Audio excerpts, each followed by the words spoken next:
قصة النهاردة فيها 3 أشخاص عظماء، فيها أب وأم وابن. الأب هو سيدنا إبراهيم، والأم هي ستنا هاجر، والابن هو سيدنا إسماعيل. ربنا سبحانه وتعالى في القرآن بيقول: واتخذ الله إبراهيم خليلا.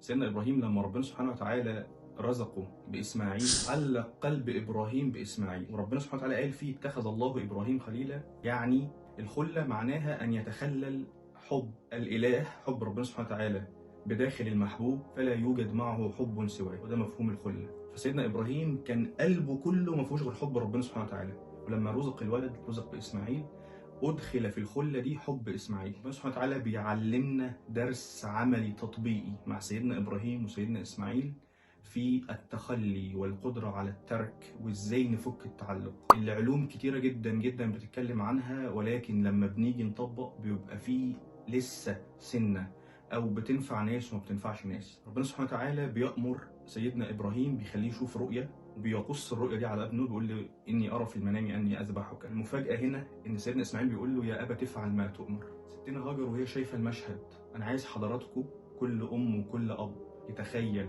إن ستنا هاجر قاعدة سامعة المشهد، وسيدنا إبراهيم بيقول لسيدنا إسماعيل إن هو شاف رؤية إن هو يذبحه، وهو بيرد عليه ويقول له: يا أبا تفعل ما تؤمر. ستنا هاجر كمان سلمت وطاعت امر ربنا سبحانه وتعالى، لانها قبل كده كان في موقف ليها لما كانت هي وسيدنا ابراهيم وسيدنا اسماعيل في مكه، وجي امر الهي لسيدنا ابراهيم ويسيبهم ويسافر، ومكه كانت ساعتها ما فيهاش لا اي زرع ولا اي حاجه، كانت صحراء جرداء. بتسال ستنا هاجر بتقول لسيدنا ابراهيم: امرك الله بهذا؟ يقول لها: نعم. تقول له: اذا لن يضيعنا. وبسبب تسليم ستنا هاجر لده، ربنا سبحانه وتعالى بيخلي معجزه باسمها تفجر من تحت رجليها بئر زمزم، أعظم ماء على وجه الأرض. كل تسليم من ال3 أشخاص، الأب مسلم والابن مسلم والأم كمان مسلم، يجي الفتح الإلهي والبركة الإلهية من عند ربنا سبحانه وتعالى، فبيقول له: ففديناه بذبح عظيم.